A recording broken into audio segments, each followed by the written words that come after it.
to another episode of Two Strike Noise, your weekly baseball history podcast. My name is Jeff. I'm one half of the show per usual. The other half joining us from the Matt Sinatra studio in the Pacific Northwest, it is Mark A. Johnston. Mark, how's the Matt Sinatra studio looking today? Yes, it's a little cluttered, but not to be confused with the Frank Sinatra studio, which I also operate out of. No, but Matt Sinatra is definitely more famous. Then yeah, he's alive. All right, let's get into some baseball talk this week. Historical for the most part. I can't promise it'll all be. But let's get into our BP segment here so that we are properly warmed up. And the trade deadline is past, Mark. Your new corner infielders, when healthy, are producing for the Seattle Mariners. Yeah. Bo Naylor, just like the most valuable base runner in baseball since he's... Yeah, it's interesting. I was looking at the StatCast has who's the fastest and who's the slowest sprinter around the bases and so on like that. And I was looking up Naylor and I found him. Where'd he go here? There we go. Naylor is 517th out of 530. But isn't he like 10 for 10 or something since he joined the Mariners? Yeah, he's got like 22 stolen bases total. And like his career high was like 10 before this? Yeah. Yeah. But then he hurt himself, I guess, yesterday. We'll see. Yeah, he did. He did look like he had come down in pain for a little bit, but I don't know how healthy he is or not. All right, that's enough Mariners talk for right at least until we get into the main segment of the show. Congratulations, though, to Martin Maldonado for being the slowest runner in baseball. Yeah, there you go. You got to be good at something. No, Martin Maldonado's a good catcher. So he sure is. Yeah, I could beat him in a foot race, is what I'm saying. Yeah, we'll see. We'll see. I wish we could see. That would be fun. But another guy that was traded, a big name that was traded, Johan Duran, was traded from the Twins to the Phillies. Closer, like really good closer. Yeah. And he had this really cool entrance. Closers are like wrestlers now. You have to have a light show and music and graphics on all the LED screens, all this stuff. It's smoke, fire, all this drone shows when they come nice. in. But he had this really cool entrance that the Twins had done for him, but he wanted to keep it. And I think you will appreciate this maybe more than some of our listeners, but the Twins handed over all of the project files to the Phillies for that project so that they could render them out in the dimensions they needed and make some changes to make it a Phillies versus a Twins thing.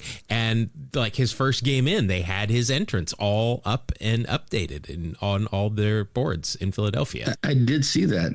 That's pretty cool. Yeah, just like players know people on other teams, all of these teams' production staffs know each other and they help each other out. And this is a good example of that, because when they showed that, I'm like, the first thing I thought of, Mark, was, wow, they must have worked nonstop to create this after the trade. I wasn't aware it was the exact same entrance as his old, but right. I'm like, wow, I was very impressed. And then I found this story and I was equally impressed, because it's just what you do. You're all in the same boat.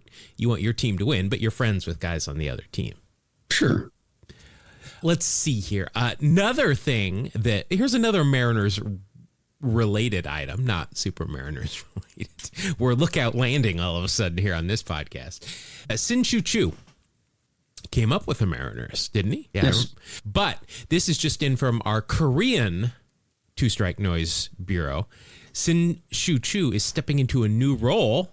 He's retired. I think last year was his last year playing. He currently now serves as an advisor for the SSG Landers, who he played for.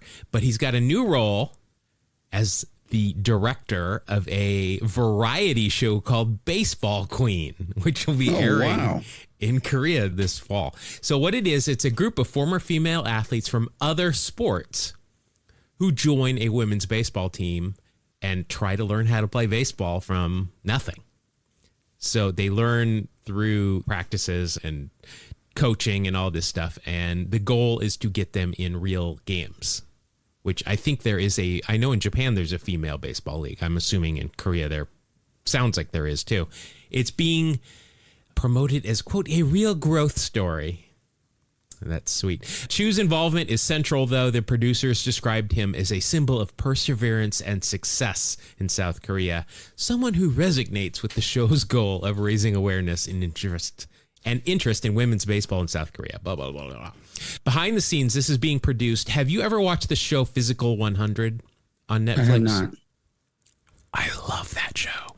It is so great. There's 2 seasons of it. It's just athletes from all these different sports, and they just do these odd, I don't even know what, events, whatever, that take a ton of athletic skill. And it's really cool. They had I forget who it was, but it's a guy who was in the big leagues for a little while as a pitcher, and then he pitched in Korea for a while.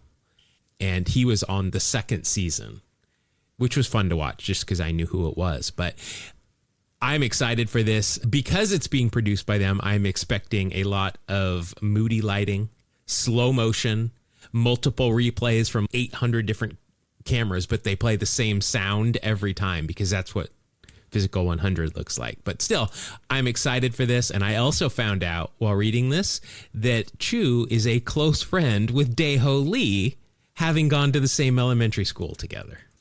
No way. Yeah. Oh, there's another Mariner tie-in. This is all Mariners all the time. It's the Mariners version of Two Strike Noise. Yeah, but Dae-ho Lee is one of our absolute favorite baseball characters. Absolutely. He's awesome. Mark, this one is right up your alley. So it's Little League World Series time. Yes. Which I love watching these Little League World Series games. And they always have the coaches mic'd so that when they go out for a mound visit, you get to hear what they talk about. So this went viral, I'm being told by this article, because this is not the kind of stuff that's on my timeline. But maybe it should be, because it's freaking wholesome as heck. The coach went out, kid's in a tough situation. He goes out to give him a breather and talk to him. And instead of talking strategy, he goes out there and he asks, hey, do you know why a koala bear is a marsupial and not a bear? And like the kids are, what? Do you know why, Mark? No. Because the koala bear doesn't have the qualifications to be a bear. Oh, that's great. Oh, come on. That's a dad joke. If you told that, you would be just so proud of yourself. Maybe. No, you would. I guarantee you that is, or you would text that to executive producer Mitch and myself, and you would just you'd hit send and you would sit back and just wait for the lulls. That is such a you joke. Are you my psychiatrist? What's going on? My counselor? What? Yeah. Advisor? I don't know. Mark, I'm your friend. I'm all of that. That's true. At least that's what I tell you. So longtime listener Brian Krause sent a rather angry DM to me. It wasn't angry. I'm just playing it up. But when, I don't know, a couple of weeks ago, we had Gator got pulled on Wax Packs Heroes, Ron Guidry. Yeah. And I am unaware of this, but do you know what Two Strike Noise is in reference to the podcast name? How, what in production, what Two Strike Noise is in a baseball stadium? Yes. I think you were even the one that pitched the name Two Strike Noise. I did. And in fact, it goes back to when I wanted to form a rock band. I wanted to call it Two Strike Noise. Well, we still might do that. We don't know. Yes, it could happen. But for those that don't know, it's when you're at a baseball game. Generally, if the home pitcher has 2 strikes on a batter, the LED screens will somewhere in the stadium tell you to make noise. Let's really push the pitcher over the edge to strike this guy out. It's just called 2 strike noise in every stadium that I have worked at. That's where our name comes from. But Brian has told me that, and I haven't really looked this up, I'm not going to lie. Brian has said that in 1978, Ron Guidry had an 18-game strikeout game. Struck out. Yeah. And what would happen is fans started to cheer when he would get 2 strikes. So this might be the origin story for Two Strike Noise. Like I said, I have worked in many stadiums throughout baseball, and I have heard this title called Two Strike Noise. If I'm with the inventor, I am humbled, and I appreciate it. I didn't steal it from someone else, man. Really? It used to be, okay, so there's that song Sirius by Alan Parsons Project. Okay, yeah. And the Chicago it's Bulls. famous for the Chicago Bulls. So they used to say that, okay, give me Bulls on a walk. Okay, which meant play serious if the guy walks. Mm-hmm. So that was my second favorite band, Bulls on a Walk. It might be my second favorite Rage song, Bulls on Parade. That's close. Yeah. Okay. So that's where those came from. As far as the rest of baseball, I don't have any. I wasn't around Ron Guidry in the 70s or anything like that. All right. I think we should give the fans the credit because we're a real blue collar podcast. Guys are listening with their lunch boxes up on the girders, so they're working in the skyscrapers listening to this. We're going to pretend it's the fans. Okay, that's fine. All right. I did want to mention, I think we've talked about Mark Reynolds' nicknames before. Remember third baseman, the Diamondbacks and the Orioles in the 2000s, 2010s. I think we've mentioned his nicknames before. I don't know why I was looking at his baseball reference page, but there's Mega Mark, Skeletor, Forrest Gump, which are Mega Mark. I like that one. But the Sheriff of Swattingham is just such a great nickname. And I don't believe I've heard that before. Because the Sheriff of Swattingham. We would have mentioned it. The Sheriff of Swattingham. Because you remember, he was a 3 true outcome guy. Home run, walker, strikeout. Yeah. Yep. The Sheriff of Swattingham. Just the evolution of nicknames, I am not happy with in their current form because now all you do is just put a Y on the end of somebody and shorten somebody's name. This is true. So growing up, my nickname was Hefe. My name's Jeff. Yeah, sure. And so you just change the last F to an E, and that means boss. So I grew to like it. I didn't like it at first, but I've grown to like it. And when I'm playing now, I would prefer people call that if they're going to give me a nickname, but I'm Paulie. It's just so unimaginative to me. Paulie. Yeah, I can get that. I'd rather be called my nickname than that, but nicknames we need to step up our game there. But speaking of nicknames, let's get into our debuts. This show is debuting on August 10th. There's a lot of debuts on August 10th, but really not a lot of like really notable ones. There is one super notable one. In 1981, Cal Ripken Jr. made his debut, which Iron Man. It's a great nickname. Or Rip, either or. Obviously a Hall of Famer. Obviously somebody when we say there is a big debut that counts. A 2-time MVP, Rookie of the Year, 19-time All-Star. Jeez. Home Run Derby champ. When did he win? Was that in 91 in Toronto? I don't know. I don't recall it. I don't remember which one that is either. Won a World Series with the Orioles in 83. Also was on the Orioles when they started off 0-22. That's right. This is dichotomy of baseball right there. 2-time, only 2 Gold Gloves. That surprises me. Yeah. I do remember though that he was 6'4" and a shortstop at a time when shortstops were like 5'8" and weighed like a $150 soaking wet. He was the first big shortstop. Yeah. Also 8-time Silver Slugger, All-Star Game MVP twice, including one in Seattle. Yes. His final one, he was the MVP there. Yep. And also won a Clemente Award. Son of Cal, brother of Billy. What can we say about Cal Ripken Jr.? There's really not anything new to say. I did hear somebody, I think it was a YouTube video or maybe it was another podcast, talking about baseball conspiracy theories, and they brought up the whole Kevin Costner, Cal Ripken Jr. fight against the Mariners, Randy Johnson on the mound, and they equally debunked it as not being true. I was happy to see. And I have found a picture of Cal Ripken Jr. in the dugout pointing at the lights with the umpires. It didn't happen, but it's a interesting conspiracy theory. Yeah, just FYI for the listeners to know, Ripken did win the Home Run Derby in 91. That's what I said, right? MVP. Look at me go. The only reason I know that is because that's when I graduated high school and my friend group went on a trip to Jackson Hole, Wyoming. And it was during the All-Star break. And I did not go on a bike ride with them because I stayed at the place we rented and was watching the All-Star game. It's the only reason I know. I can pinpoint that year. That is it. Story nobody cares about. There you go. That's just good knowledge. He was also MVP of that All-Star game. Yep. Oh, of that one too. Okay. Yes. See, that one, I only knew one of them. All right. The other, not a Hall of Famer yet, and that's just because he's playing. I think he's a pretty easy first ballot Hall of Famer. Salvador Perez of the Kansas City Royals made his debut today in 2011. So what do you think? First ballot? Probably. Yeah. He's just done what he does for so long.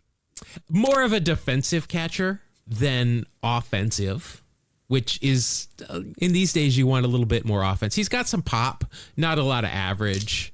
Doesn't get on base a whole lot, but he's got some pop and a good defensive catcher, and he's beloved. Oh, yeah. Just take a look. Here's some numbers. He's a 9-time MLB All-Star, 5-time Gold Glove, 5-time Silver Slugger, Clemente winner. He's got plenty of accolades. Yeah, I love to highlight when they've won a Clemente Award. Both he and Rip did. Absolutely. So there you go. Those are our debuts for today. Let us have the grounds crew come out and do their stuff. And Mark, we're going to get into... So we are both irreverent and irrelevant, probably, baseball history podcast. We love to talk about pop culture and baseball. They're two of our favorite things. I mean, obviously, we're huge baseball fans, but Mark, both you and I love pop culture, and for some reason, we can remember just strange things that nobody should remember about pop culture. Random, useless knowledge. Yeah. So the last couple of episodes, we've talked about Denny McLain, we've talked about Babe Ruth and Ty Cobb, we've talked about some true baseball history.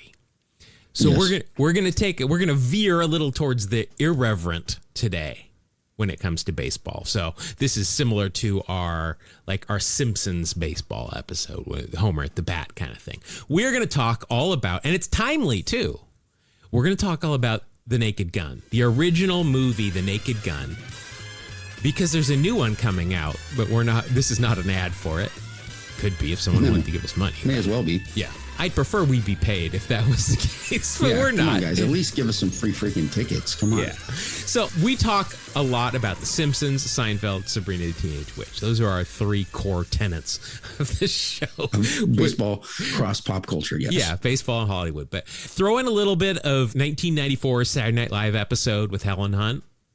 We referenced that one a lot. The Married with Children 1994 episode, obviously during the strike. And, of course, Mike Piazza swinging a bat in 1994 on the beach to stay in game-ready shape on Baywatch.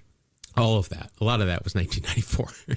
I think, though, the movie, that we might reference the most is Naked Gun. We reference a lot of them, but I think Naked Gun is technically the one we do the most because it is a baseball movie, after all. And it just so happens, as I said, there's the new one coming out starring Pamela Anderson, the same Pamela Anderson who discovers Mike Piazza staying game ready on the beach and swinging the bat in that episode of Baywatch. And also Qui-Gon Jinn, taken from the Star Wars franchise, if anybody's familiar with that one. Starring Qui-Gon Jinn and Pamela Anderson. Yeah. Taken, too. There was a little pun in there. Yes. You got that. All right. So the entire third act of this movie is an assassination plot, a love story. There's a heroic climax, and it's all built around a single game between the classic rivalry that even non-baseball fans are aware of, like the Dodgers and the Giants, the Yankees and the Red Sox. It's the passion, the history, and the pageantry that everybody knows about. That rivalry between the Seattle Mariners and the California Angels. Played, of course, at a neutral site, in this case, Dodger Stadium. It's a great 15 minutes of baseball. Some say the greatest baseball scenes ever put to celluloid, which is different than cellulite. Yes, very different. It would probably be a lot more painful to put it on the cellulite, but it's got everything. It's got real umpires, it's got real players, and it's got a real robot Reggie Jackson in it. So if you're unfamiliar with the film, what the hell are you doing listening to this podcast? Yeah. First of all, it's a really funny movie. It overall. is. Yeah. Second, it's got a lot of baseball in it. Watch it. Yeah. I am guessing most people have seen it that listen to this podcast. It's the same people that did Airplane. It's that if you like slapstick, it's great. If you like baseball, it's great too. Detective Frank Drebin, played by Leslie Nielsen, needs to protect the Queen of England from an assassination attempt. She is at this game wanting to take in the aforementioned passion and emotion that accompanies every Mariners Angels matchup. The producers originally wanted their hometown Brewers, but MLB said, okay, but here's the Mariners. Yes. So the league strong-armed them into using Seattle because honestly, an assassination attempt and a bench-clearing brawl was clearly the most exciting thing to have happened in the Mariners franchise to that point. And I don't know, it arguably might still be. We could have that discussion. Shots fired, by the way, right there, right across your bow, Mark. The Dodgers were the other first choice, and they agreed to let the film be shot at Dodger Stadium, but they wouldn't let the team on the field be the Dodgers because they didn't like the big fight, the brawl. They balked at it, you might say. The Dodgers couldn't participate in something like that. Yeah, that's a baseball pun, by the way. They balked at it. One of the many tricks you'll learn from my Podcasting 103 class, available on our MySpace page. So I failed that class. That's why I'm doing all the talking this week. You got to take it again. So the Dodgers didn't want to be associated with a fight, but the assassination plot, that's fine. Something that happens in a game, no, we don't want that. So the Angels got the other slot just to maintain a tie to Los Angeles. Probably because they were filming it in Los Angeles. I don't know. To get on the field, though, Frank has to go undercover to find which of these players is going to kill the Queen. Frank runs into anthem singer for the game and following a vicious chop to the neck of the lesser-known eighth tenor. I guess he's the third understudy to the second tenor in the three tenors lore. But that, of course, is Enrico Palazzo. Ladies and gentlemen, on behalf of the California Angels and the city of Los Angeles, on the occasion of Her Majesty's royal visit, please welcome internationally renowned opera star Enrico Palazzo. Though not a trained opera singer, I think he kills it. I think he knocks it out of the park. There's another baseball fun for you. His rendition's still better than Roseanne Barr's. I'm going to just put it out there. But that only gets him on the field for the anthem. So we still have 9 innings to go. How do you get out there for the rest of the game? So where, Mark, on a diamond, could somebody completely unprepared and unqualified to play a part at all in a baseball game hide? Umpire. You're right, because if Angel Hernandez has taught us anything, it's behind home plate as an umpire. You can go with no clue what you're doing and fit right in. That's right. You can have no idea. No idea at all. And let's be honest, Frank pulls this off again. He's great. He's a regular Joe West out there. And that might be because the real Joe West is out there, even wearing his own gear. He's wearing number 22, and he is one of the umpires on the bases. He's not the only one out there that's a real umpire. Show favorite Ron Luciano is also out there on the bases.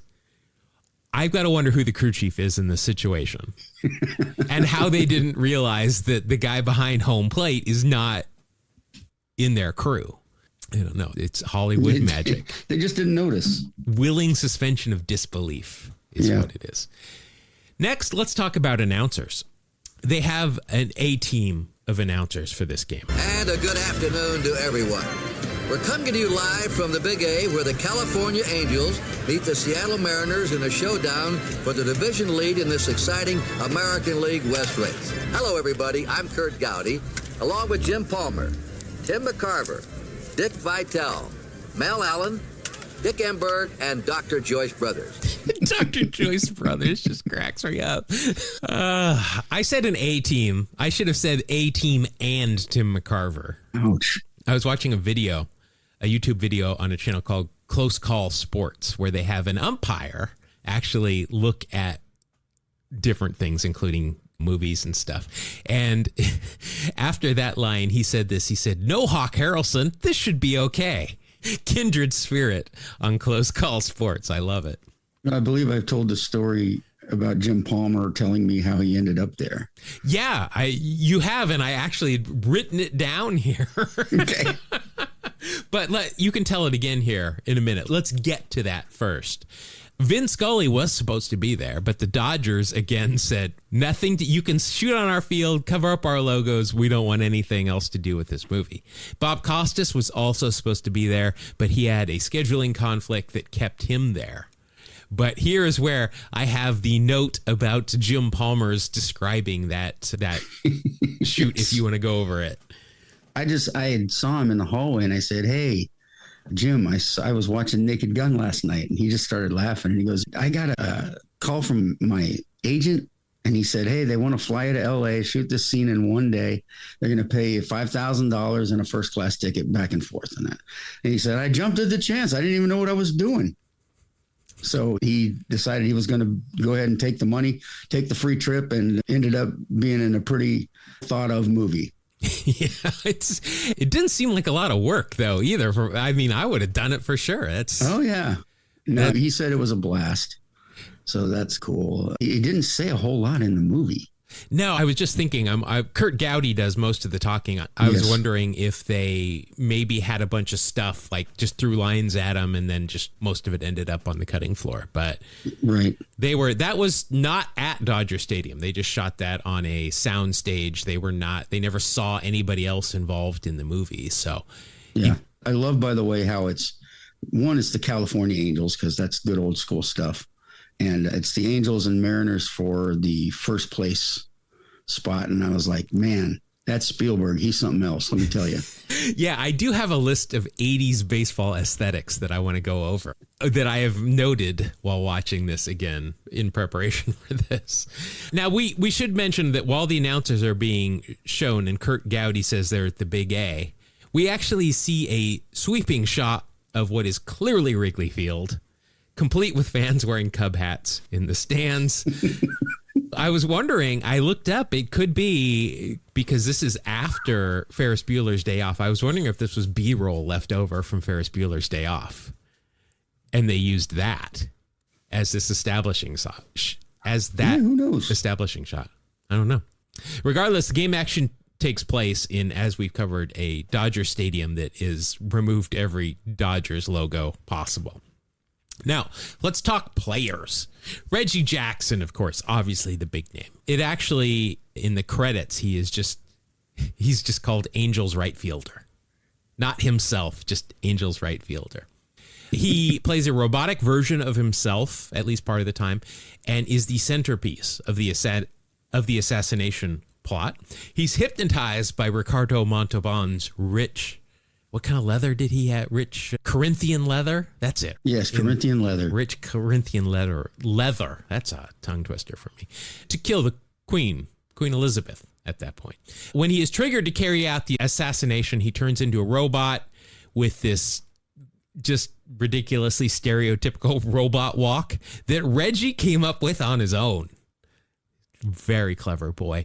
Reggie was no stranger to acting, though. By this time, he had already appeared on shows like The Love Boat, Different Strokes, Archie Bunker's Place, and The Jeffersons. So that is a solid 1 through 4 batting order of a 1970s and 80s like primetime shows.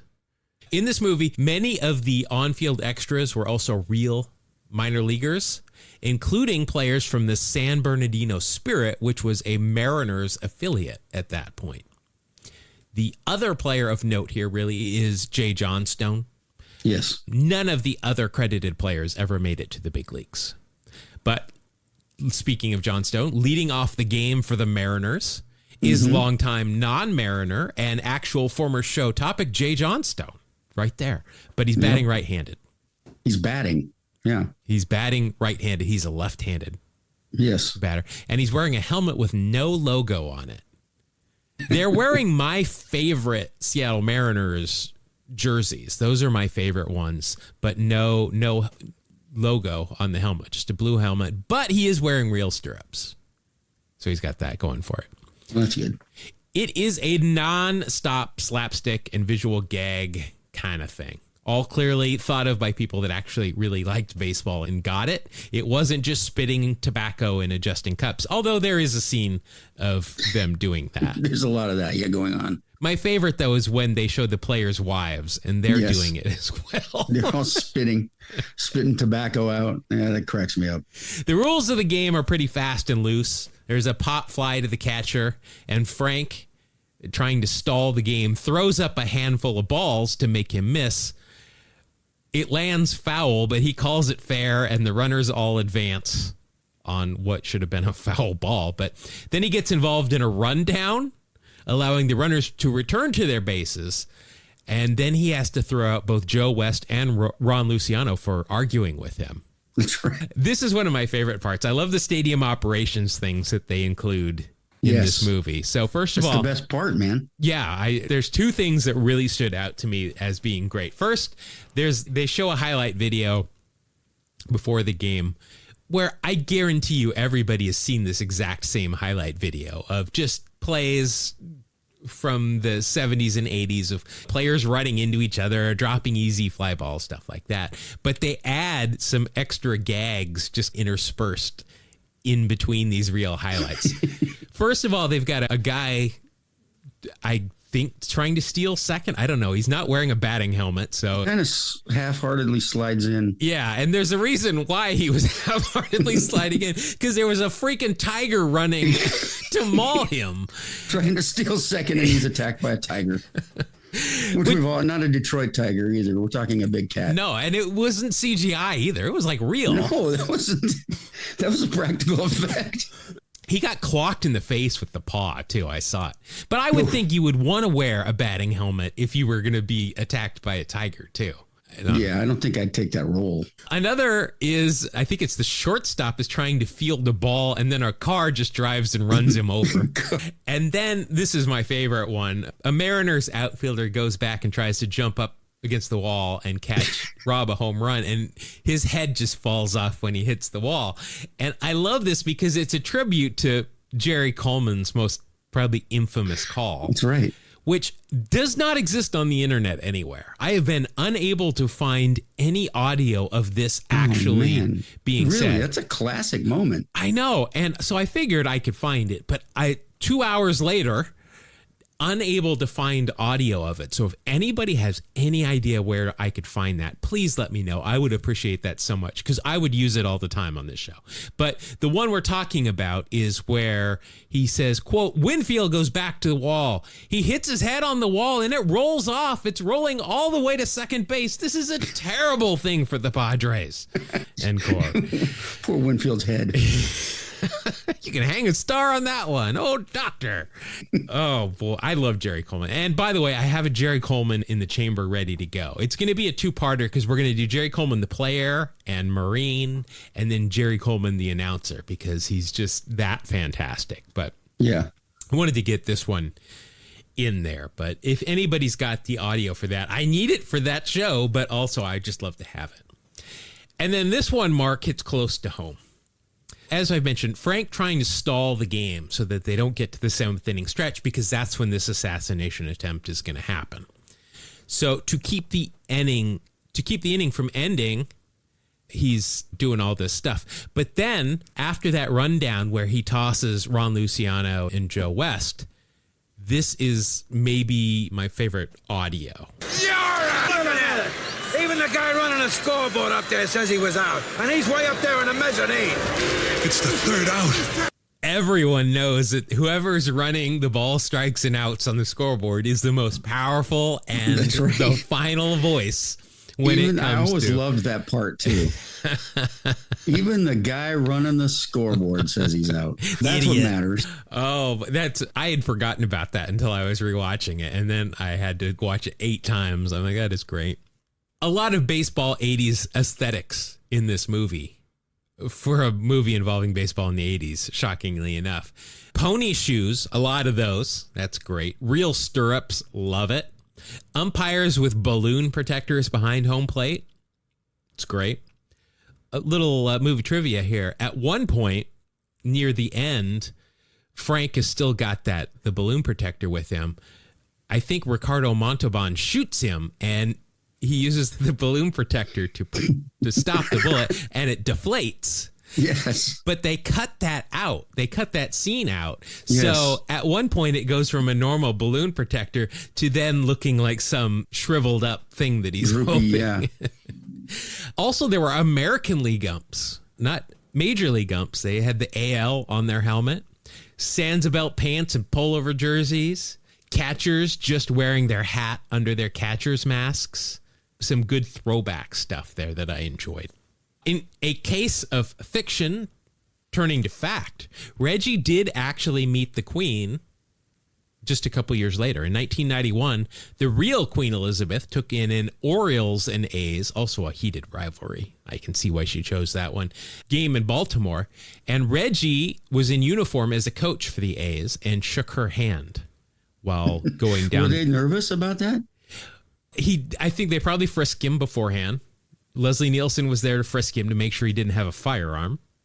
I know I was watching a news clip of it, and the players were nervous because they didn't know if they were supposed to shake her hand or curtsy. I don't know, right. But they just went down the line. There were a bunch. I don't think Reggie was a coach. I think he just it was a chance to meet the Queen, so he showed up in uniform, and they're like, okay, go for it. When the Queen passed in 2022, Reggie tweeted, quote, "Now we all know I was innocent. Amen. R.I.P. Queen E." That's great. Now, I don't think he was up against a character limit in this tweet. So why Queen E? That it's a little informal and disrespectful, if you ask Maybe me. they knew each other that well. It sounds like he's calling her Queenie, like weenie, but with a Q. Queenie. Reggie's Reggie. He's going to do what he wants. This is another one, and I think we're just going to keep this one in the bank just to use it whenever we see fit in future episodes. Hey, it's Enrico Palazzo! That's after he saves the Queen. They realize it's Enrico Palazzo! He's been the home plate umpire the whole time. I love this movie. This is just such a great movie. This is honestly not our biggest baseball episode. Obviously, we talk about historical baseball players every week, but I love to just mix it up and talk about, I know this is one of your favorite movies because you talk about Naked Gun all the time. I do. I love that movie. I had the pleasure of meeting Priscilla Presley last year, and I went up to get an autograph, and she said, "Who should I make this out to?" And I said, "Frank Drebin." And she went, "I'm not falling for that." Did you compliment her beaver? I stayed away from it. I'm excited to see the new one. It sounds like we're being sponsored, and we are so not. But apparently everyone seems to think that Liam Neeson did a good job, and the fact that he and Pamela Anderson might be doing a little something off screen, I am all for. I love it. It's a good throwback. It is, and I'm excited to see it. I doubt there'll even be a baseball reference in it, but still excited to see it. But yes, I'm not expecting much baseball, but I do really want to see it. Yeah. Yeah. All right. So there is our main topic for this week. That's it. Let's go ahead. How we stopped. We avoided talking about O.J. Simpson the whole time. That was on purpose. That was I know, I just wanted to mention it. So well, now we've talked about him. So there you go. All right. That's it for the main segment. Let's go ahead, Mark. It's time for the final segment of the show. I don't know. Maybe this will be our last exhibition game. By the way, I don't remember if I mentioned I'm going to an actual game tonight. I'm going to the Giants game, and our friend David from the 1988 Tops podcast is in town and contacted me, so I'm going to meet him at the game. We're going to watch the game together. I have got a pack of 1988 Tops that I'm going to take with me, and we're going to open it. This wasn't even my idea. I'm disappointed that I didn't come up with this, but the 88 guys wanted to open a pack for content purposes. So I'm going to take the 88 Tops. I thought that'd be good. But very nice. I have got some Don Russ here. I got a package from a guest that we've got coming up here, and he sent me some baseball cards. So these are 88 as well. These are 88 Don Russ. So we're gonna open these as well. And I think we're just going to go to 3 again today because, again, the starters don't play the whole game. in spring That's right. training. All right, And Mark. since you and I are the starters. Yeah, we're also the only-ers. Let's go ahead and we're contractually obligated to play our theme song because executive producer Mitch is still upset at blowing the whole budget for the entire run of this show on the theme song. It's now time for Wax Packs here. Stars in his eyes. Wax Pack Hero. Gonna pull a Wax Pack Hero. Stars in his eyes. Hero. On a podcast tonight. All right. Our rules for Wax Packs Heroes, if you are new here, we're going to open up some Wax Packs, in this case, as I said, 88 Donruss. And we are going to just play war. We're going to slap them down one at a time, 1v1. Whoever has the highest baseball reference war with that card will win that round. First to 3 is going to be the winner. We do have some things that can alter, though, that score. Anything that we're calling 80s baseball aesthetics. We covered a lot of them during the main segment. Things like real stirrups, mustaches, glasses, eye black, stuff like that. If it's a really good mustache, you can get an extra 1/10 of a point. Even 2-and-1s, though, stuff like that. I don't think we're going to run into a lot of that. Those are minus 1/10 of a point. We're going to just call that the Kent Herbeck rule. If the player won any awards the year of the card, so in this case, 1988, like Rookie of the Year, Cy Young, MVP, All-Star, Gold Glove, that's a 1/2 a point for each of those. If they have black ink in the year of the cards, that is an extra 1/10 of a point for each of those. If there's a Hall of Famer on the card, whether they're the focus or not, that is a whole point of war. And if Ricky Henderson or Nolan Ryan show up at any point, I win with Ricky, Mark wins with Nolan, regardless of who throws it down. Pop culture references, if they're easy to find, that's a 1/2 a point. Unless they were on Seinfeld, Sabrina the Teenage Witch, or The Simpsons, that's a whole point for each of them. And if they were suspended at any point during their career for things we don't like the Mitchell Report, drugs in Pittsburgh, spousal abuse, anything like that, we're going to knock a 1/2 a point each for those. So, Mark, let's go. I'm going to have you go first. Again, these are 88 tops. And your first card is, oh boy, Nuschler. That's all I'm going to say. Nuschler? Nuschler. Doesn't ring a bell? I have no idea what you're talking about. Will Clark. William Nuschler Clark Jr. Not a bad card to start off with. No. Solid player. William Nuschler Clark Jr. Will the Thrill. Was he thunder or lightning at Mississippi State with Rafael Palmeiro? Yes. 15-year career, 8 with the Giants, 5 with the Rangers, 2 with Baltimore, 1 with St. Louis to round it all out. 1988, good news for you, he was an all-star. Also came in 5th in the MVP voting and has a lot of black ink here. In 162 games, which obviously he at least tied for the league lead there.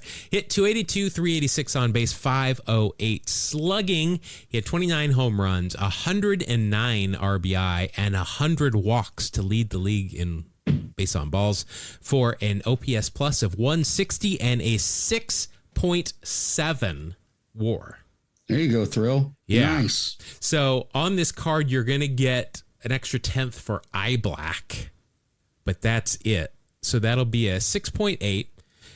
He was an all-star, so that'll be a 1/2 a point there. He led the league in 4 different categories, so that'll be another 0.4 of a point. If they lead in like strikeouts or caught stealing or something negative, that will be a minus for those, but you didn't have any of those, so congratulations there. I don't know, was he ever traded?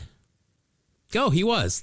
Just at the end of his career, the Orioles traded him to St. Louis for Jose Leon. I believe he was a pitcher? Yeah. No, he was a third baseman. Didn't stick around long. First round draft pick, second pick overall in the 1985 draft.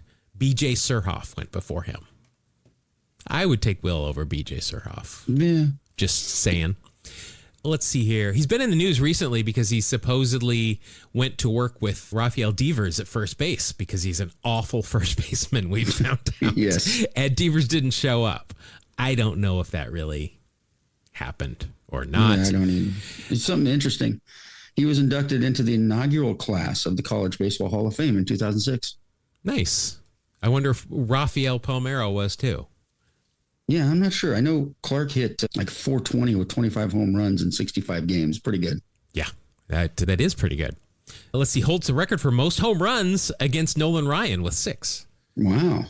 And also read Greg Maddox's lips before he hit a grand slam in the 1989 NLCS against the Cubs. Let's see. Does he have any kind of pop culture stuff? Not. I don't think so. Yeah, I don't see anything. All right. So that's a 7.7 for you. So I don't think you're going to. Good score. Yeah, I don't think you're going to balk at that. Again, I'm going to keep going with the baseball puns. All right. You're going to be going up against my card, which is outfielder for the Pirates, Tommy Gregg. Tommy Gregg. That's with 2 G's at the end. Yes. Let's see. Tommy Gregg, overall 9 years in the big leagues, 6 with Atlanta, 2 with the Bucks, 1 with Florida, and 1 with Cincinnati. 1988, he split time between Pittsburgh and Atlanta. Overall, he hit 295, 333 on base, 455 slugging, a 123 OPS, plus 1 home run, 7 RBI, and a .2 WAR. Now, they did him wrong on this card. There's nothing on this card that's going to help me out. He has got a look like somebody, when they were taking the picture, somebody across the field yelled his name and then just started swearing at him for no reason. He has got this confused look like, what in the... And they used it. Like there was no better picture they could come up with than this. I'm sorry, Tommy Gregg. They did you dirty. Dirty. Let's see here. Anything else? Traded for Ken Oberkfell at one time. Currently the hitting coach for the Lincoln Salt Dogs out of Nebraska. The Salt Dogs? Yes, independent team. Okay. I wonder, is there a lot of salt produced in Lincoln, Nebraska? Salt Dogs. Where does that come from? That is a good question. The logo honestly looks like a high school logo. The stadium, I guess, that was built is located between Salt Creek and Interstate 180. That's how you become a Salt Dog, apparently. Okay. That's anticlimactic, but regardless. They have a costume mascot named Homer the Haymarket Hound. Okay. He's an anthropomorphic tan dog. Never mind. Okay. Well, we'll see if we can rent him out for our live. He has been mentioned. Oh, constantly. Yeah, our production meetings. All right, you're up 1-0. Your next card is Ken Griffey. That's it. Ken Griffey. It's senior. Here with the Atlanta franchise. Gotta actually type in senior. Otherwise, you're never going to find him. Let's see. Senior, 19 years in the big leagues. Obviously, a lot of baseball. 12 with the Reds, 5 with the Yankees, 3 with Atlanta, 2 with your mark, Seattle Mariners. 1988, he split time between Atlanta and Cincinnati. Hit 255, 307 on base, 329 slug for an 80 OPS plus. Not great. 4 home runs, 23 RBI, and a minus 1.3 WAR. It's a little rough. That is, and at age 38, you got to be thinking, maybe it's time to hang it up. But I think he knew that Junior was coming up, and I think he was hanging on to play with his son. Yeah. And I mean, it worked out. It worked out. It sure did. Let's see. Was he traded for anybody at any point? Traded for Claudel Washington and Paul Zuvella. Okay. Obviously, was a good player, 3-time All-Star, 2 World Series member of the Big Red Machine, and was the All-Star Game MVP. Also fathered a child that you might have heard about at some point. Yes. Let's see. I think we got to give him points because he's got a Kostakis Brothers poster. Does he have a Kostakis Brothers poster? It's that poster with he's in his Reds uniform and Griffey's in his Mariners uniform, and they're in lockers right next to each other. Oh, okay. Yeah. I don't know if that's Kostakis Brothers or not, but it's one that I think is a classic poster. So I'm going to give him credit for that. We've mentioned Stan Musial, the home of Stan Musial and Griffey Jr., at least being the same. Yes. I don't see any, which is shocking that there's no real other pop culture reference that I can find easily. But I'm gonna stop looking because that's a minus 0.8 for you, and I'd like to win a round. Yeah. I have got Cubs legend Keith Moreland. Oh, and nothing on your card is going to help you out. Oh, no, he's got a mustache. My bad. So you're on a minus 0.3. The poster was Kostakis Brothers, by the way. All right, cool. It's a great looking poster. I really like that poster. All right, for me, I've got Keith Moreland, a.k.a. Zonk, which might be the sound he makes when he boots easily playable ground balls. Overall, 12 years in the big leagues, Cubs for 6, Phillies for 4, and then the Padres, Tigers, and Orioles for parts of seasons. In 1988, with the Padres, jeez, hit 256, 305, 331 on base for an 84 OPS plus, 5 home runs, 64 ribs, and a minus 1.2 WAR. Wow. Now, this is where Keith Moreland is going to shine for me, though. He's got real stirrups on. He has got eye black on. I guess that's it. So not a huge help. That gets me down to a minus 1. Let's see, a member of the 1980 Phillies when they won the World Series. So he's got a ring there.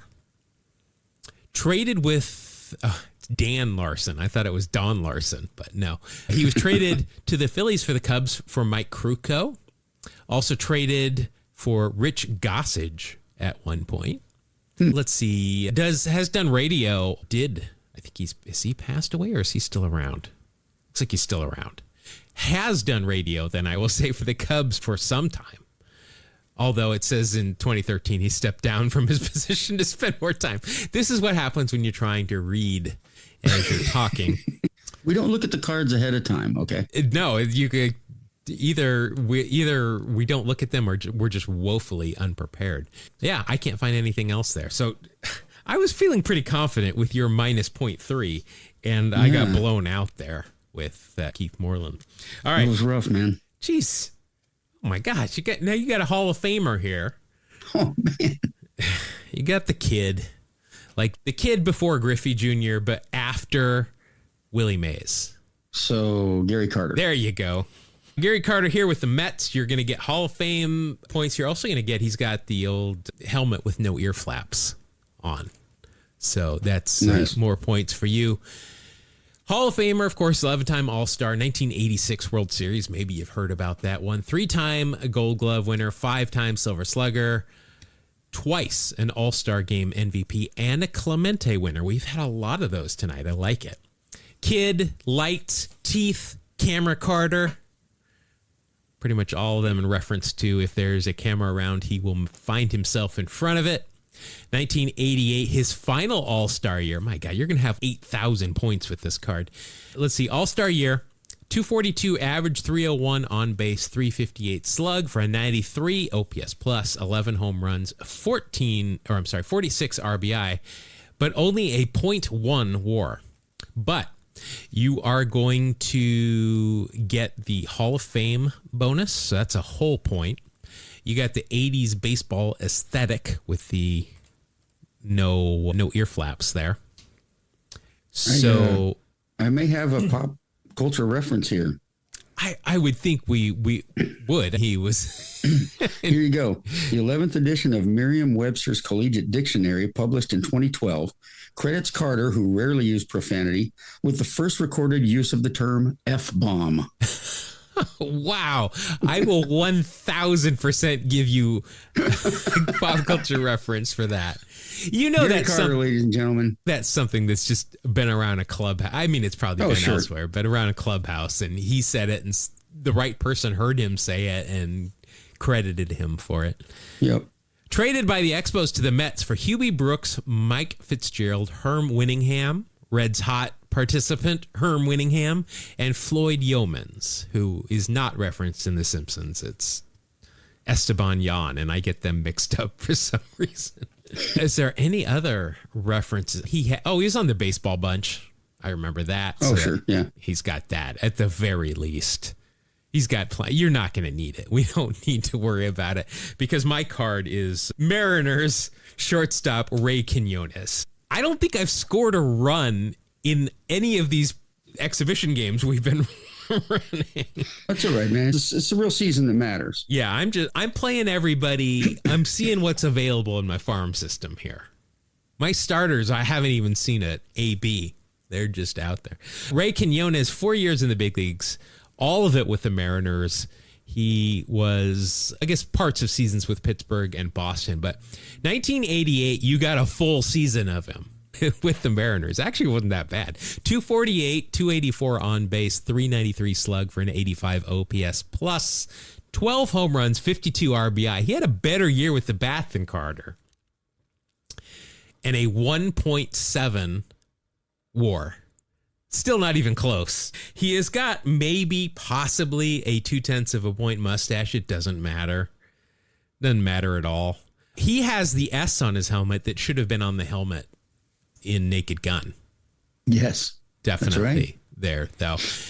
Let's see. Ray. Oh, he was traded by the Red Sox for Dave Henderson and future team captain Spike Owen. Oh, wow. So Hendu's my guy, and then Spike Owen, that's my favorite fact to spit at people, is that he's the one and only Mariners team captain. I'm just going to throw it out there. I'm doubting that Ray has any pop culture references. Other than Quinones Corner, where it's the name of a local grocery store. Kiner's Corner actually stole that from Ray Quinones. That was a wipeout. That was an absolute wipeout. I'm looking ahead. If we would have kept going, you would have had Rance Mulliniks, but I would have had Steve Lombardozzi. Then you had a Paul Molitor Donruss Kings. I had Fred McGriff. Ooh. So that would have been 2 Hall of Famers. Then you would have had Gary Gaetti, which seems apropos. Yeah. But I would have had Alvin Davis. Ooh. And then you would have had Jesse Orozco, and I would have had the Bull, Leon Durham. And then Bryn Smith was just a straggler because he was the odd man out, literally. I think you would have won every single one of those. It was just my exhibition week. Yeah. We're going to shake it off, and we're going to come back. I think next week we'll start for real. Start a new season? Yeah, start a new season. See if you can take back the title that you cheated to win. Yeah. Oh, now this... Ray Quinones, I don't think this is going to be pop culture. It doesn't matter. But once was unavailable for pinch hitting duty because he had already returned to the clubhouse to play Nintendo. Like he and Dale Berra both need to get things straight, bro. Oh, my gosh. That's terrible. Oh, this is an article called the All Crazy Injury Team. And there is no Ricky Henderson getting frostbite from getting iced down. But right. Nolan Ryan is here for missing a game after being bitten by a coyote. Who hasn't that happened to? I know. Let's be honest. That's of course it was Nolan Ryan out there wrestling coyotes or something. Oh, wait. And here it is. Ricky Henderson missed a game because of frostbite in August. That's disingenuous of who wrote this? Ray Holman. That's disingenuous. He was getting iced down. The heck? All right. Yeah, it wasn't like he was out trudging through the snow. Yeah, or it wasn't like he jumped in a vat of ice and, it's the ice bucket challenge. Let's see how long I can stay here, yo. Didn't happen. No. All right. That's going to wrap it up for Wax Packs Heroes. We'll also wrap it up for this episode. Thank you if you've made it this far. We appreciate you listening. We have got ways that you can follow us more throughout the week. All of the links are in the show notes. If you want to, just Google 2 Strike Noise. That's TWO Strike Noise. I'm going to throw it out there again. Been having a blast streaming 3 times a week on YouTube and Twitch. If you want to join me at 9 a.m. Pacific time, we've got listeners that have been jumping in there and watching me struggle. Doing these baseball dailies, but it's a lot of fun. You can also watch the VOD. They're less than an hour. I'd appreciate it if you watch them on YouTube. That helps us out greatly. Mark, there is also an email address that people have reached out to us through that you can remind them of. Many times, yes. You can write to us on electronic mail at 2strikenoise@gmail.com. Don't use the number. Type it out. TWO strikenoise@gmail.com. There you go. Why didn't we use the number? Was that an executive producer Mitch's decision? I think it was just me making stuff up. Yeah. Okay. All right. I could make it the 2 as well and just combine them. Yeah. We should probably mention it because now somebody's going to hear that and they're going to run out and they're going to do that. And then we're going to be locked out. No, nobody's listening. They're going to dox us. They're going to send out bad stuff when people contact them. All right, I'll cut all that out. Don't worry about it. All right. All right, that'll do it for this week. We will see you again next week on the next episode of Two Strike Noise. Thank you. God bless you all. Have a great day.